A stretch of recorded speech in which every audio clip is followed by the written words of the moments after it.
Hi guys, coucou les copains, ça fait hyper bizarre de dire ça, je sais que ça fait hyper longtemps que vous m'avez pas vu comme ça pour faire une vidéo tout simplement.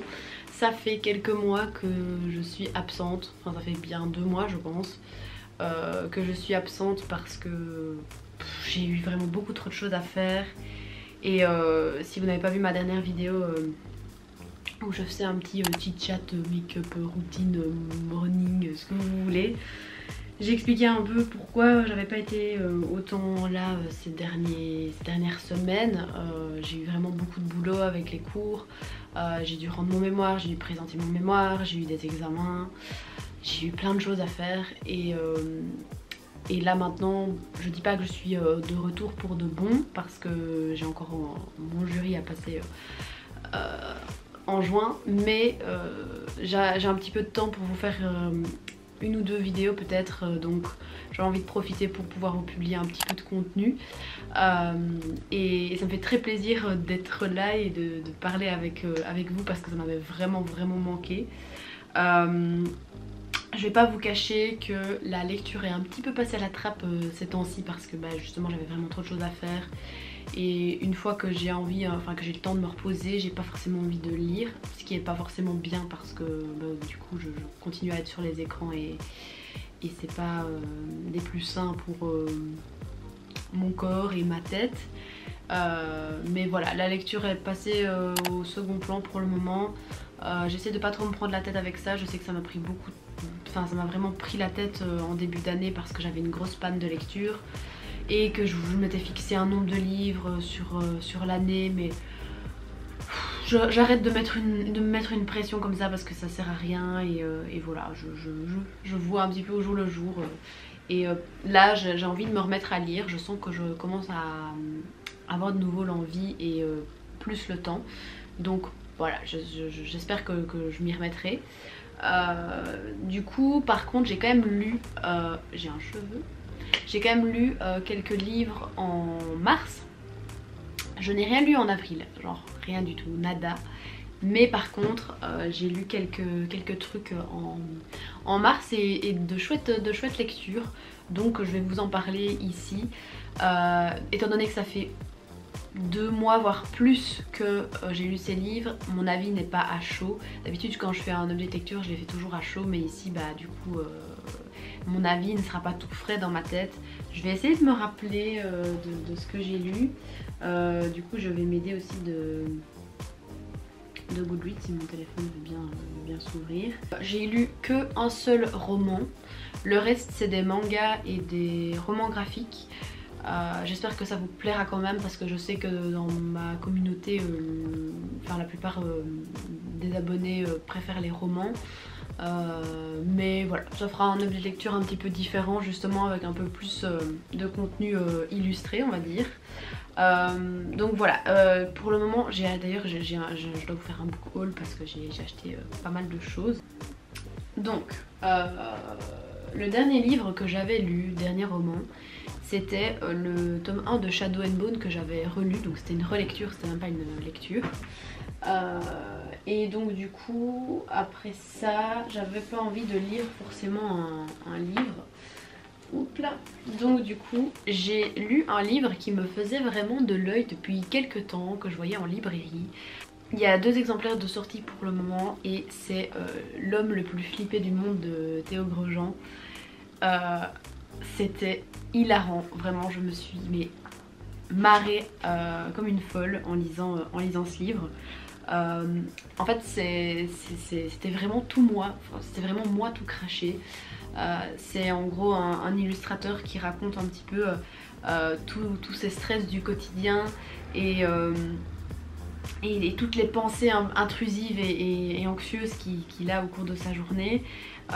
Et je pense que pour les personnes qui sont très anxieuses, moi je suis quelqu'un de très anxieux, et c'est assez handicapant dans la vie de tous les jours parce que du coup je stresse pour un petit rien et ça envahit aussi très vite la vie de mes proches de me voir aussi stressée. mais tout enfin je prends tout comme si tout était grave et tout me stresse. Et j'ai 1000 pensées par jour et des pensées intrusives, des pensées qui servent à rien, à part juste me mettre la pression et me stresser. Et en fait ce livre m'a fait me sentir moins seule et franchement je sais qu'il y a le deuxième exemplaire, il faut absolument que je le lise parce que s'il est aussi hilarant que celui-là. D'ailleurs vous pouvez aller voir le compte Instagram de Théo Grosjean parce que en gros il recueille tous les posts qu'il a fait. Je sais pas s'il a tout publié sur Instagram, mais il publie certains des planches de BD sur son compte Instagram et c'est vraiment super drôle.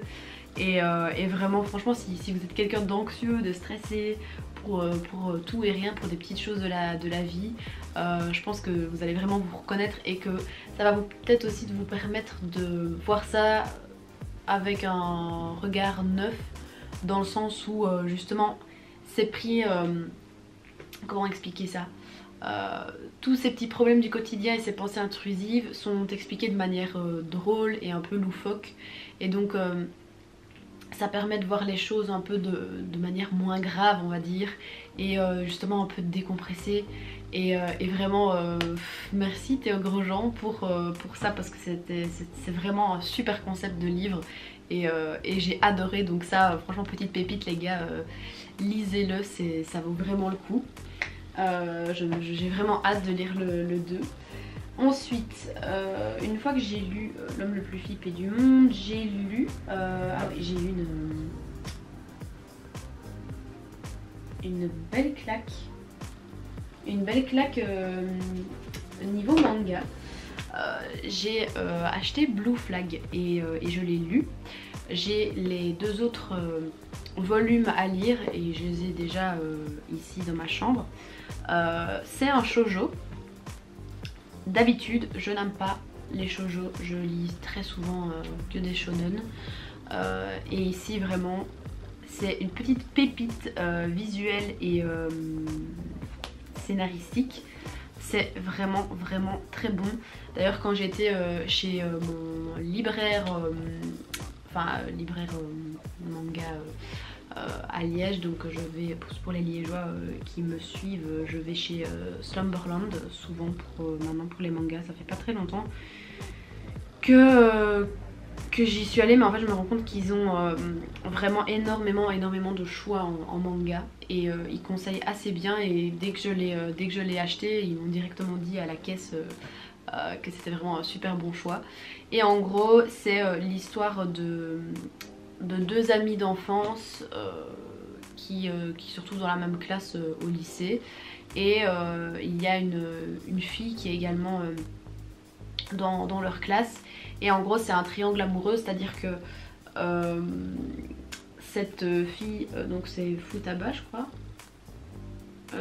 oui c'est ça, Futaba est amoureuse de Thomas et Thomas est amoureux de Taichi, et Taichi commence à tomber amoureux de Futaba alors que Taichi et Futaba n'ont absolument rien en commun. Et en fait c'est hyper mignon parce que les personnages sont très attachants, et ils sont tous assez différents, et ils ont tous des traits de caractère qui les différencient bien les uns des autres, et c'est super cool à suivre comme histoire. Je pense que le premier volume il traite beaucoup du triangle amoureux, mais que une fois qu'on lit les autres ça se débloque un peu et ça va vers une autre histoire, je pense, si je ne me trompe pas, hein. Voilà, je n'ai pas encore lu les autres, donc du coup je peux pas trop juger, mais j'ai adoré. Et pour un shoujo justement je trouve le concept vraiment bien, et l'histoire est hyper belle et attachante. Je pense qu'il y aura que 8 tomes, enfin là je pense que le dernier volume est sorti, et c'est une série de manga en 7 ou 8 volumes. Donc clairement pour ceux qui n'ont pas trop envie de délapider tout leur portefeuille dans des grosses séries de manga du genre Sakura ou Fruit Basket, ou voilà, pour tout ce qui est manga plus shoujo, même si Sakura c'est considéré comme un shonen, mais bref, c'est vraiment une super histoire. Donc pour ceux qui n'aiment pas les shoujo, vraiment Blue Flag, pépite. J'avais lu le premier volume de Orange par exemple, qui est un shoujo, j'ai pas vraiment aimé, donc à voir, mais ça, petite claque visuelle et scénaristique. Ensuite, j'ai lu donc le premier volume de Beyond the Clouds. C'est une amie qui m'en parle depuis des mois. Florence, si tu passes par là, je te fais des bisous. Et en gros, un jour, j'ai craqué et j'ai acheté les 2 premiers volumes, sauf qu'ils sont quand même restés quelques mois dans ma bibliothèque avant que je ne daigne en prendre un et le lire. Et ça, c'est pas forcément transcendant pour moi. J'ai trouvé l'histoire mignonne, l'univers est assez cool, l'histoire est cool, mais il m'a manqué ce petit truc pour être vraiment attaché. Et c'est vraiment un manga tout doux, tout mignon. Les personnages aussi sont tout mignons, mais j'ai eu un peu de mal à rentrer dans l'histoire. Je sais pas si c'est le mood que j'avais au moment de le lire ou si voilà, c'est tout simplement pas forcément un coup de cœur, mais je sais que c'est un coup de cœur pour beaucoup de gens. Et les illustrations sont très belles. Visuellement, c'est un très beau manga. Donc du coup, si vous êtes à la recherche d'un petit manga et que vous n'avez pas encore lu Beyond the Clouds, allez-y. Je sais pas combien de volumes sont sortis, je crois qu'il y en a moins 4 de sorties là. J'ai les 2 premiers, il faudra que je lise le deuxième. Mais par contre la couverture, mais regardez-moi ça, genre elle est sublime la couverture. Je trouve ça mais hyper beau, la jaquette.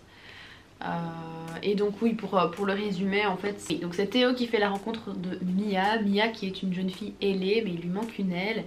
Théo va la recueillir dans l'atelier dans lequel il travaille avec d'autres personnes parce qu'il a peur que des gens s'en prennent à elle ou veuillent l'utiliser ou quoi, étant donné que justement vu qu'elle est dotée d'ailes, c'est un petit peu particulier. Et il se passe tout un truc avec ça. Et les personnages sont tout mignons. Mais il m'a manqué ce truc pour être vraiment attachée au personnage, y rentrer à fond dans l'histoire. Après voilà, je lirai les autres tomes je pense parce que c'est quand même intriguant comme histoire. Mais voilà, c'était tout mignon. Ensuite, qu'est-ce que j'ai lu? J'ai lu Dear Justice League, donc Cher Justice League en français. Ça je l'ai acheté pour mon mémoire. Pour ceux qui ne le savent pas, je faisais mon mémoire sur les super-héros en gros, pour résumer en très gros. Et quand j'ai vu passer en librairie ce petit roman graphique, j'ai eu envie de le lire parce que c'est un roman graphique pour les enfants, donc c'est très jeunesse hein. Et en gros ça met un petit peu en situation des super-héros de la Justice League pour montrer leur imperfection auprès des enfants et montrer que les super-héros ne sont pas parfaits. Par exemple, on voit Superman qui se tape un procès parce qu'il volait en regardant les messages de son téléphone, et donc il se prend un mur et il se passe tout un truc à cause de ça. Il y a des enfants qui envoient des mails à Aquaman pour lui demander s'il sent le poisson. Enfin, c'est des trucs un petit peu drôles pour des enfants. Et c'était assez mignon, voilà, c'est pas transcendant mais c'est sympa. Et ça me faisait un ouvrage à mettre en plus dans mon mémoire. Et donc du coup voilà, je sais que cette édition-ci a fait le même concept pour les super vilains, donc le Joker etc. Mais je pense pas que c'est déjà sorti en français. Mais voilà, bonne petite lecture qui s'est lue assez vite hein. Ensuite j'ai lu Culotté, donc c'est un gros roman graphique de Pénélope Bagieux. J'ai lu donc le Culotté numéro 1 parce qu'il y en a 2 sorties, voire 3 je crois maintenant. Et en gros c'est un roman graphique qui raconte l'histoire de je ne sais plus combien de femmes un petit peu méconnues du monde, des femmes de toute origine, de tout genre confondu. Et c'était super intéressant, les illustrations étaient vraiment très belles. Et c'était hyper intéressant d'apprendre l'histoire de certaines femmes qui ont marqué l'histoire sans qu'on le sache forcément. Et en plus ça parle de femmes en Asie, ça parle de femmes en Europe, en Amérique, enfin vraiment de tous les pays possibles et de tous les lieux du monde. Et j'ai trouvé ça hyper intéressant. d'en apprendre parce que ça fait apprendre plein de choses, ça instruit. Et en dehors de ça, c'est assez bien écrit, c'est toujours écrit avec le mot pour rire et donc du coup ça se lit assez facilement. Je l'ai lu je pense en une bonne heure, je l'avais lu. Et l'objet livre est vraiment très beau. Je l'ai pas parce que c'est une amie qui me l'avait prêté pour que je le lise. Merci Adeline si tu passes par là. Mais vraiment super lecture. Et voilà, d'un côté je pense pas que, je sais pas si je le rachèterai parce que c'est vrai que c'est assez onéreux des gros romans graphiques comme ça et que je l'ai déjà lu du coup. Mais voilà, c'était vraiment une super lecture et ça m'a fait un peu décompresser au moment où je l'ai lu. Et le fait de lire l'histoire de certaines femmes qui ont pu passer à la trappe ou qui sont méconnues de certaines personnes, et que là leur nom soit vraiment valorisé et que leur histoire soit racontée, je trouvais ça vraiment le concept très beau. Et donc si vous n'avez pas encore lu Culotté, je sais que c'est quand même un roman graphique qui est très connu maintenant, mais lancez-vous parce que c'était une vraiment très bonne lecture. Et ensuite ma dernière lecture là, la dernière lecture que j'ai à vous présenter, c'est le seul roman que j'ai lu et c'est The Wicked King de Holly Black. Je sais que maintenant il est sorti en français pour ceux qui veulent le lire en français. Et donc du coup il reste plus que The Queen of Nothing, donc le 3e tome à sortir en français. Moi je l'ai déjà acheté en anglais pour pouvoir le lire. Il était pas très gros, hein. Il faisait 300 pages je crois, vraiment pas grand chose. Et c'était une très bonne lecture. J'ai eu du mal un peu à rentrer dans l'histoire au début parce que je trouvais que c'était lent et je voyais pas trop où l'histoire allait nous amener. Je me posais un petit peu la question. Et puis j'avoue que la fin a bien rattrapé le truc. Après je dis que c'était lent mais au final je l'ai quand même lu, ça s'est lu facilement. Je veux dire, pour ceux qui veulent le lire en anglais c'est assez abordable. Et ça m'a fait tellement plaisir de replonger dans l'univers de Elfhame et de retrouver toutes les failles, de retrouver Cardan, de retrouver Jude.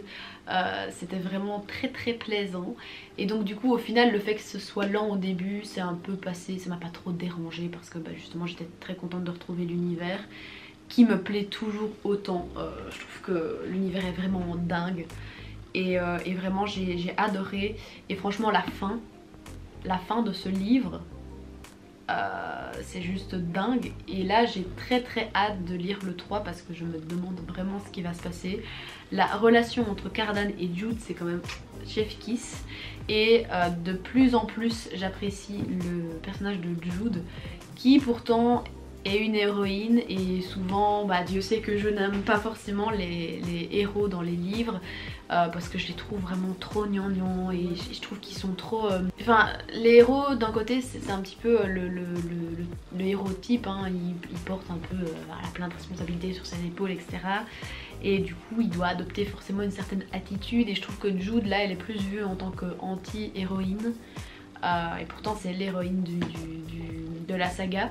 Et j'aime vraiment bien ce personnage en fait parce que elle est vraiment très imprévisible et on s'attend jamais à ce qu'elle va faire et à chaque fois il y a un retournement de situation et on est là en mode waouh, captivé dans le livre. Et c'est ce que j'adore avec cette saga. Et j'ai apprécié aussi Cardan, mais ça je crois que tout le monde fangirl un peu dessus. Je sais que la relation est pas forcément saine, donc trigger warning pour les relations toxiques parce que la relation entre Jude et Cardan est clairement pas saine du tout. Et on commence à entrevoir une amélioration sans vouloir spoiler. Je vais pas vous expliquer le résumé de ce tome vu que c'est un tome 2 et j'ai pas envie de spoiler les gens, mais on commence à entrevoir certaines choses qui évoluaient et cette fin m'a frustrée. Elle m'a frustrée et d'un autre côté elle m'a bien rassasiée. Mais du coup ça me donne encore plus envie de lire le 3. Je sais que le 3, certaines personnes sont mitigées et disent que ils auraient pu se contenter de la fin du 2. Moi là en ayant lu le 2, perso je suis contente que Holly Black en ait écrit un 3ème parce que je pense pas que j'aurais été satisfaite avec cette fin là. qui n'est pas vraiment une fin d'ailleurs. Mais j'ai vraiment adoré et je pense qu'après, une fois que j'aurai lu le troisième, je lirai le livre qui est sorti How the King of Elfhame Learned to Hate Stories. Donc c'est un peu, je crois que c'est l'histoire un peu de Cárdan avant qu'il rencontre Jude, enfin son enfance ou je sais plus trop quoi. Et donc du coup on apprend à mieux comprendre Cárdan et avoir de l'empathie pour lui, blablabla. Et d'ailleurs je crois que l'objet livre est vraiment dingue aussi. Et du coup voilà, très très bonne lecture. Et c'est vraiment, de plus en plus c'est vraiment un livre doudou, je sais en fait dans tous les cas. Que quand je vais me replonger dans l'univers de Elfhame, merci le chien, que quand je vais me replonger dans l'univers de Elfhame, ça va être rassurant pour moi parce que tout c'est vrai, enfin j'ai vraiment tout imaginé dans ma tête au niveau de l'univers et à chaque fois le fait de me réimaginer les choses, c'est tout douillet donc voilà. Et pour ceux qui veulent le lire en français, bah du coup il est sorti donc let's go, franchement ne loupez pas cette saga parce que c'est quand même une petite perle pour moi. Et pour ceux qui veulent se lancer dans la lecture en anglais mais qui ont peur que ce soit pas trop compréhensible, j'avais peur aussi de lire en anglais parce que je lis pas souvent de la fantasy en anglais et c'est assez abordable je trouve. Il faut avoir quand même un bon niveau, hein, voilà, si vous savez parler juste 3 mots d'anglais, voilà, clairement ça n'ira pas. Mais si vous êtes quand même fluent, enfin vous avez une bonne aisance avec l'anglais, je pense que c'est assez abordable comme lecture. Et c'était très très très chouette. Voilà. Et sinon, mes lectures en cours, je n'ai toujours pas fini Felix Ever After, mais je pense que je l'ai lu dans une période, ma période de panne de lecture, donc je le recommencerai sûrement ou je le poursuivrai plus tard. Et donc sinon j'étais toujours aussi en pleine lecture de The Lives of Saints de Liber Hugo, donc c'est le recueil de nouvelles sur la vie des saints du Grishaverse. Mais après je l'ai interrompu, mais c'est pas comme si c'était une histoire qui se lisait, c'est, je veux dire, les nouvelles elles font quelques pages, donc à chaque fois on peut passer à autre chose et on peut mettre le livre en pause, ça pose pas de problème. Donc je vais essayer de le continuer parce que ce serait sympa de le finir vu que je l'avais commencé en mars. Je suis toujours dans ma lecture de Rule of Wolves de Liber Hugo, donc le deuxième tome de King of Scars. Il faut aussi que je le poursuive parce que c'est vraiment une lecture, c'était la lecture que j'attendais le plus de cette année. Et aussi je suis en train de lire Witch Please. Et un autre livre que j'avais commencé, c'est Witch Please de Jack Parker, qui est un livre sur la sorcellerie entre gros guillemets moderne. J'avais vu le livre en hardback, je l'ai vu malheureusement après avoir acheté le livre de poche parce que je ne savais pas qu'il existait en hardback. Il est magnifique, l'objet livre est vraiment sublime. Et voilà, je commence à m'intéresser un peu plus à tout ce qui est ésotérisme, etc. Et ce livre me faisait de l'œil depuis un moment chez mon libraire et du coup je l'ai acheté et je suis vraiment pas loin. Mais après c'est pas un livre non plus qui se lit d'une traite, enfin c'est pas non plus très grave si on l'interrompt. Et j'ai hâte de le poursuivre parce que c'est vraiment très sympa, mais comme je vous ai dit pour le moment la lecture c'est pas trop ça niveau rythme, je suis un petit peu un mess, mais c'est pas grave, ça reviendra. Et c'est à peu près tout pour mes lectures en cours. Et donc voilà pour ce petit bilan et update lecture de mon mois de mars, il était temps que je vous en parle. J'espère que même si les avis ne sont pas tout frais, ça vous aura quand même plu et que ça vous aura plu aussi de revoir ma petite tête, étant donné que ça fait un moment que vous ne m'aviez pas vu par ici. J'espère que vous allez tous très bien, n'hésitez pas à me dire dans les commentaires qu'est-ce que vous lisez pour le moment. Et si votre fin d'année scolaire, pour ceux qui sont encore en cours, se passe bien, et sinon pour les autres, si votre vie se passe bien tout simplement. Moi en tout cas ça m'a fait vraiment plaisir de reparler avec vous et de refaire une vidéo comme avant, comme quand j'avais un rythme, hein, voilà. Mais ça va revenir, j'essaie de ne pas me tracasser. Et voilà, écoutez, je pense que c'est la fin de cette vidéo. N'hésitez pas à me mettre un petit emoji fleur en commentaire si vous êtes resté jusque là pour les plus courageux. Et voilà, encore merci pour tout, merci pour vos petits DM Instagram, hein. Je vous rappelle que même si je suis moins active, je suis toujours ouverte pour parler avec vous sur les réseaux sociaux, donc n'hésitez pas, je suis toujours là malgré tout. Et ne vous inquiétez pas, je n'abandonne pas les vidéos, mais elles reviendront plus à mon avis fin juin, pendant les vacances d'été. Donc voilà, sur ce, je vous laisse. Je vous fais de gros bisous, je vous souhaite de belles lectures et je vous dis à la prochaine dans une nouvelle vidéo. Bye!